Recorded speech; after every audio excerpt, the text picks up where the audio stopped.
on grammar, active and passive. I'm Helen, and it's lovely to be live on YouTube with you as well.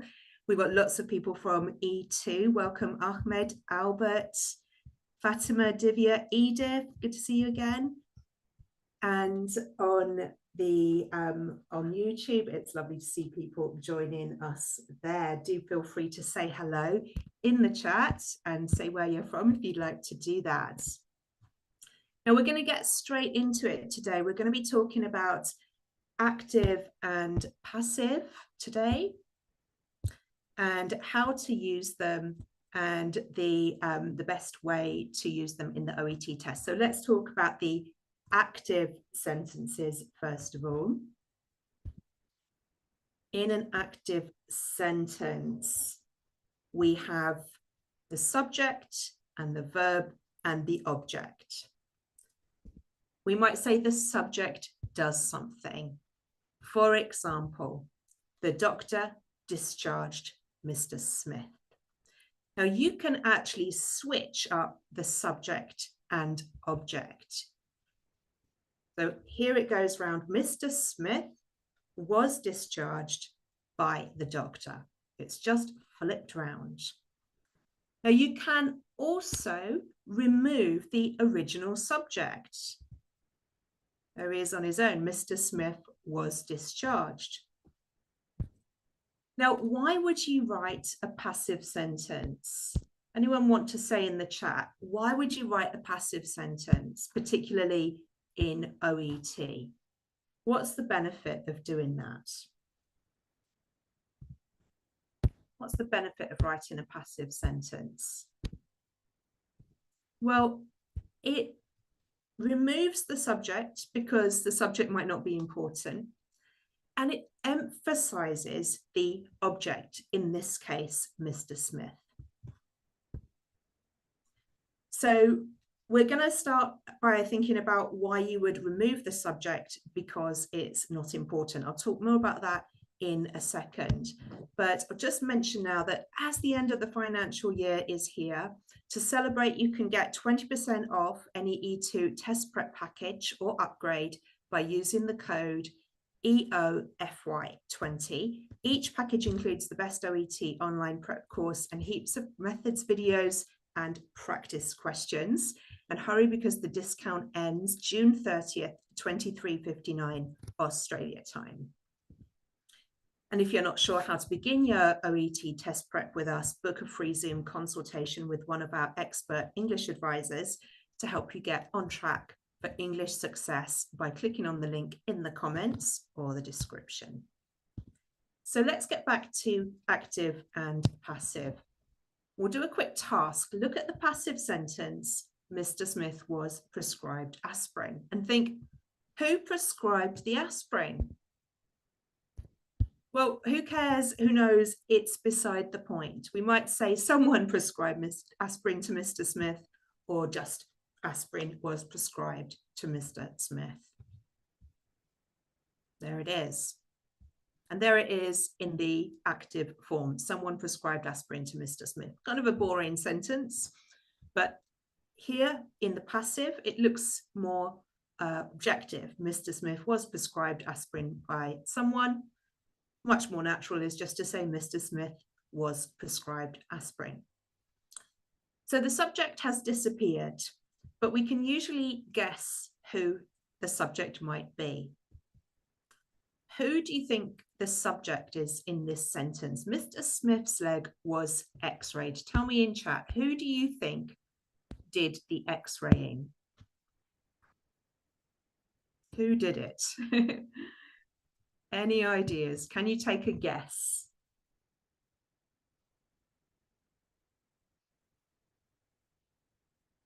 Very good. Santiago's saying a radiologist. Rekha's saying radiographer. Fantastic. A radiographer x-rayed Mr. Smith's leg. Let's try another one. Can you guess the subject there?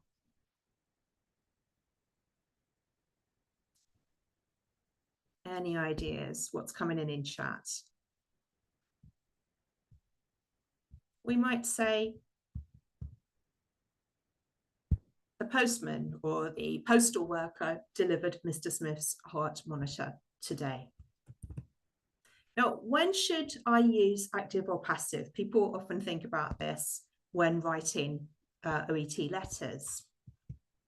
We could flip that into the passive, right? When should active or passive be used?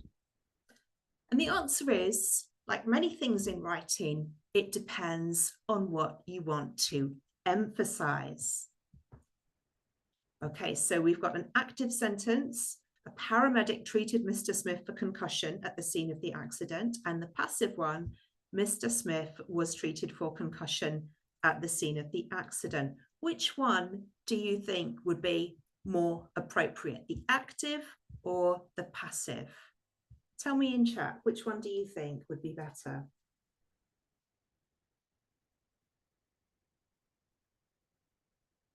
Oh, we've got some mixed ideas in the chat at E2 here. Well, I'd probably say the passive in this case, because it's fairly natural to expect a paramedic to do it. What about this one? A local shopkeeper treated Mr. Smith for concussion at the scene of the accident. Or in the passive, Mr. Smith was treated for concussion at the scene of the accident. What about this one? Yeah, Ahmed and Edith, Santiago and Nadia saying active, so is Sylvia. I would agree. Yeah, because that's unusual, right? Okay, now let's go on. Active, an anonymous person in the internet chat room advised Mr. Smith not to eat porridge, someone who clearly hates porridge. Passive, Mr. Smith was advised not to eat porridge. What about that one? Active or passive? Interesting, a mixture of answers are coming in here. Well, perhaps as we want to make it clear that this was not medical advice, right? We would emphasize that there's a person who, we don't know who they are. They could be a doctor, but probably not, right? They could be a healthcare professional, but probably not. So we want to highlight their lack of qualifications there. Okay, this one, I will discharge Mr. Smith later today. In active or passive, Mr. Smith will be discharged later today. What do you think? Here, passive seems to work better. And the last one, just for a little bit of fun, a little bit of discussion, what do you think for this one?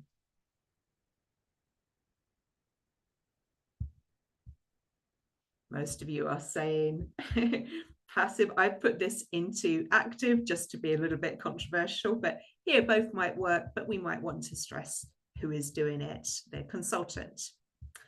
Okay, well done, everybody. Okay, so good job there. And as a quick reminder, you can take advantage of 20% off on all packages and upgrades.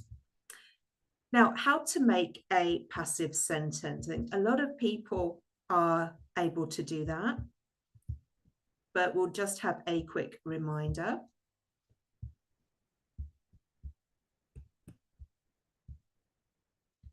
So here is an active sentence, and there are 5 stages. First, identify the subject and object, and then switch the subject and object. Add the verb be, the be verb to be. 4, change the verb to past participle. And 5, keep or delete the original subject. Now, don't worry, we're going to go through this step by step. Stage 1, identify the subject and the object. Tell me in chat, what's the subject? What's the object?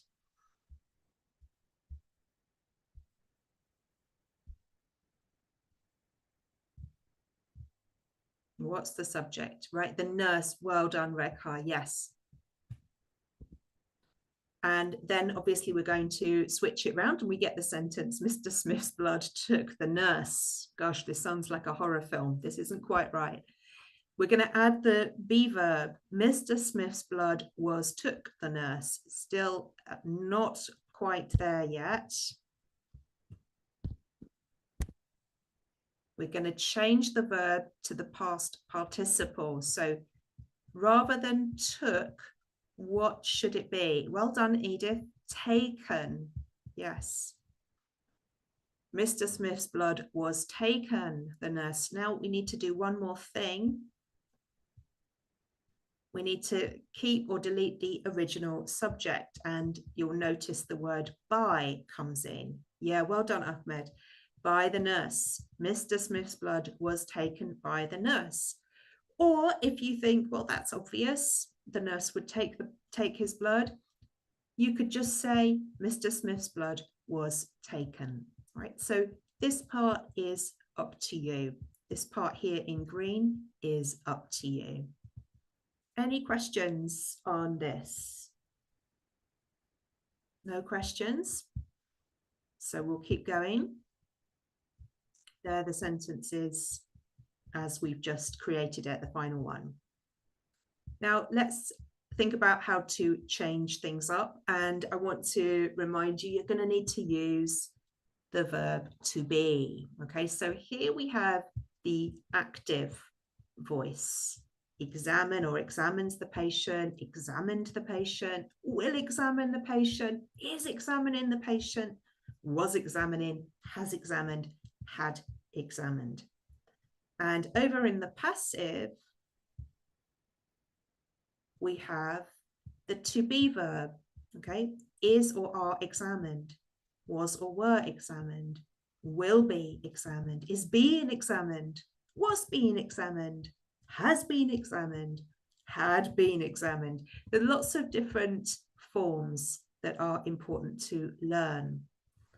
And here they are.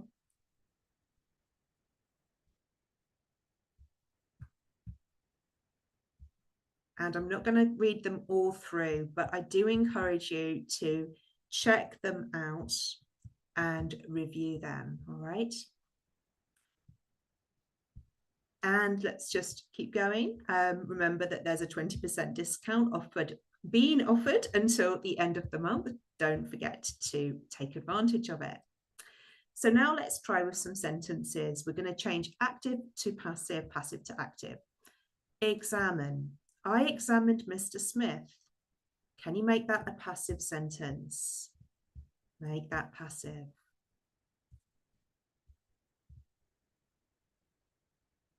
Well done, Linnaeus. Mr. Smith was examined. Next one. I will examine Mr. Smith. Future tense. Mr. Smith. We need 3 words. Wow, Linnaeus is fast. Ahmed just behind. Mr. Smith was examined. Next one. I am examining Mr. Smith.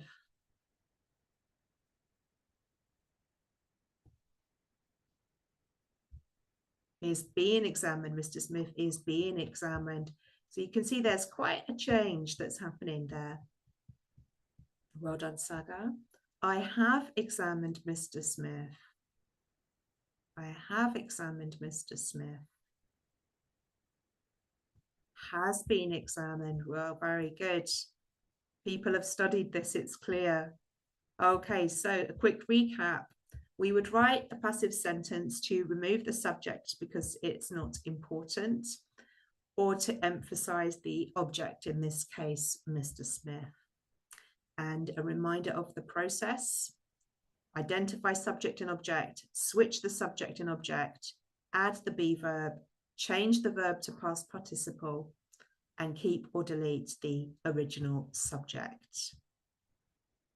And those are the patterns that you should learn by heart, okay? And a reminder, when should the passive be used? To de-emphasize the performer of the action, such as the nurse or the doctor, or to emphasize the action itself. So now let's have a look at some discharge notes for a patient called Mr. Mitra.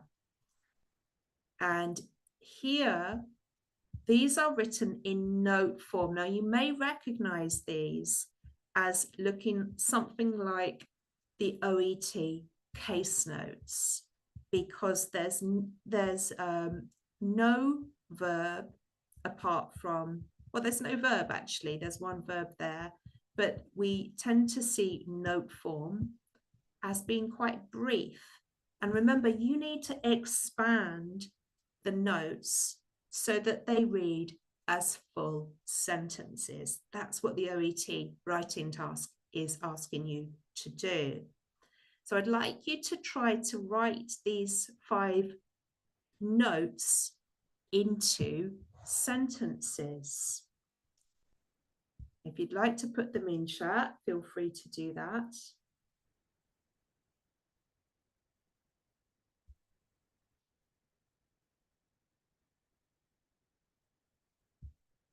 I'll give you just a second or so longer to think about that. So number 1, antibiotics to continue for 10 days. That's the plan about continuing antibiotics. How would we put that? How could you put that? All right, let's go through them now. So we have number 1, antibiotics should be continued for 10 days. Now, remember that the antibiotics are plural, right? So if you said has to be, it's not quite right. We should say have to be or have to continue. Number 2, Mr. Mitra was advised to cease smoking and he agreed to try on his own. Now here we've got an active and a passive.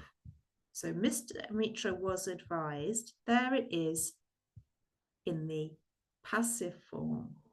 And the verb here, he agreed, is in the active form. That's okay, you can write different forms there. Number 3. Okay, someone's asked to go back to the previous slide. I'm going to need to keep going, I'm afraid. Sorry, because I want to make sure that we keep going and have a chance to answer all of these. You can always watch this on the recorded version too. So here we go. Number 3, he may benefit from being referred to a smoking cessation support group. So here we're describing the benefit. Okay, that's in the active, but being referred is in the passive, right? Benefit from being referred. All right, it's a bit like saying he may benefit from a referral. Number 4, a physiotherapist appointment has been arranged for 30th November. Okay, this is talking about the recent arrangement. Yeah. Number 5, Mr. Mitra has not been vaccinated against seasonal influenza. Has not been vaccinated. There it is in the passive. And we've gone to the active for the last one. He expressed concern about possible side effects. Are there any questions about these or any other sentences?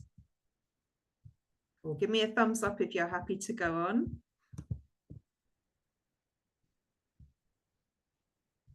All right, so now you become a real expert at the passive. See if you can spot the error. I'll give you a minute just to look through those. So number 1, antibiotics should be continued for 10 days. 2, Mr. Mitra advised to cease smoking and he was agreed to try on his own. 3, he may benefit from referred to a smoking cessation support group. 4, a physiotherapist appointment have been arranged for 30th November. 5, Mr. Mitra has not vaccinated against seasonal influenza. 6, he expressed concern about possible side effects. Guys, what is wrong here? What is wrong? Yeah, you're finding it very good. So the first one, number one, what's the problem? There's one in sentence one. No one's noticed it. Oh, well done, Ahmed. Yeah, ED is missing. Good job. Okay, so let's have a look. A, antibiotics should be continued. Well done, Deborah, for 10 days. For B, we could say either was or has been. Yeah, either one works here. And we shouldn't say he was agreed, just he agreed. Was is incorrect. For C, he may benefit from being referred or a referral. So we need to use the form of to be there. For D, a physiotherapist appointment has been arranged for 30th of November. Yeah, not have, it's has. Well done, Saga. And E, Mr. Mitra has not been vaccinated against seasonal influenza because he's the person that receives the vaccination. That's why we use the passive form there. All right, fantastic work, everyone. Really good, really good. I'm very impressed at how quickly you spotted the errors with that. So this is something you can do in your own OET test, right? That you can always go back and check that you've used the verbs correctly. So for more practice, I do encourage you to make use of the E2 practice tasks. You could do the practice tasks and then the assessments. The platform has resources to practice all English skills. And we also have the live classes that you can join, like these. And also mock tests, which are a good idea to do before booking your real test.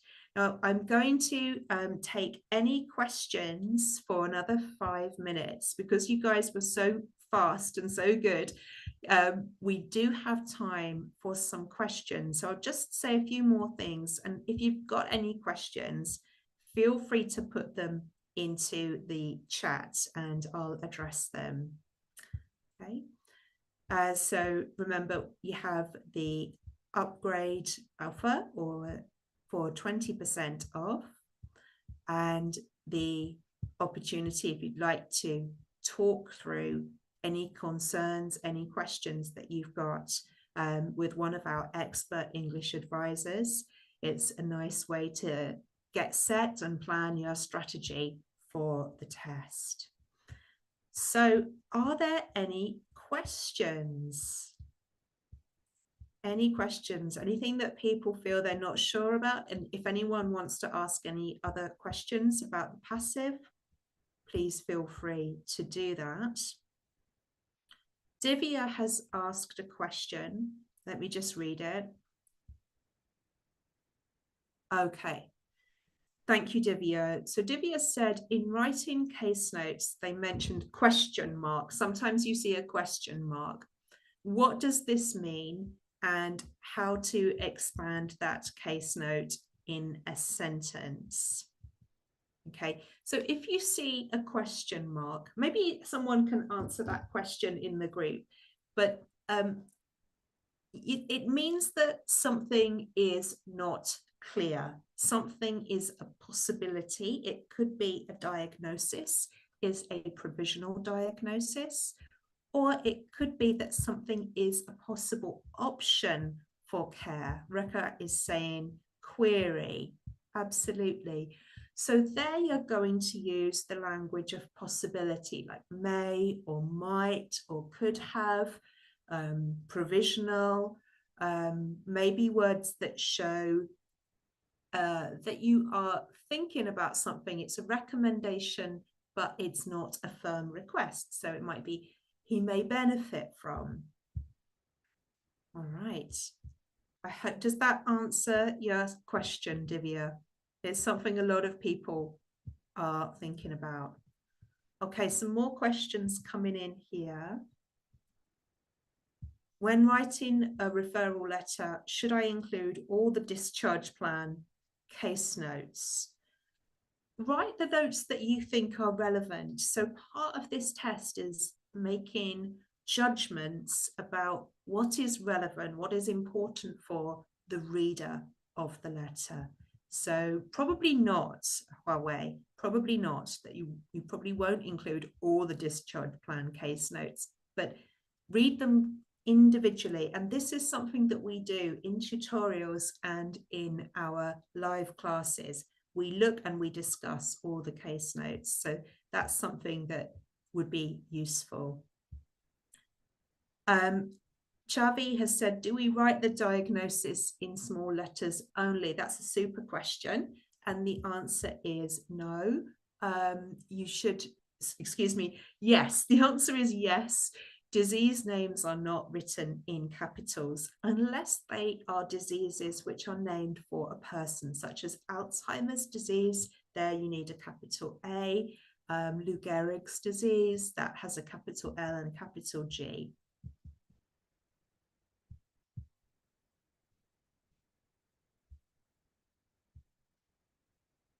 Akman said, could we have referral and discharge case notes at the same time? I don't think so, no.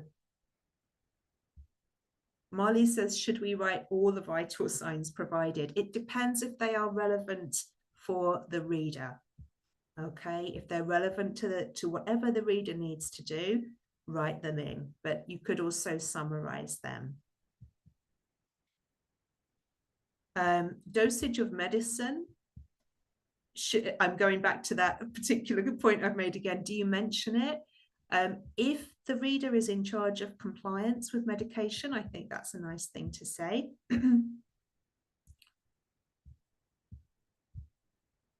Are there any tutorials that help in listening and reading, especially part C? How can I contact? Yes, we do. Now, when you book a one-to-one tutorial, you can choose what areas you want to focus on. And I would say, no, you cannot copy paste from the notes. Lots of questions today. I'll take one more.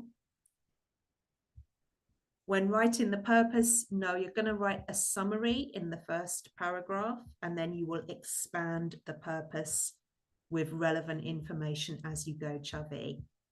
Chavi asked, while writing the purpose of the letter, shall we write all the things the reader needs to do for the patient? No, the answer was you're going to write things that are relevant for the reader. And then the last question, this has come up quite a bit, is will the notes disappear after 5 minutes? No, the notes will be present. Lots of people are saying this in chat now. This is turning into quite the workshop now, isn't it? So I will stop here. These all these questions and more can be answered in our live writing classes, as well as, if you wish, in one-to-one tutorials. So I will wrap up here. Thank you ever so much to everybody who joined, and I'm looking forward to the next class. Thank you very much, Sylvia, and remember to keep working hard and keep practicing, because that is where you make the gains and you build the confidence so that you're ready for success and you can pass first time in the OET. Thank you.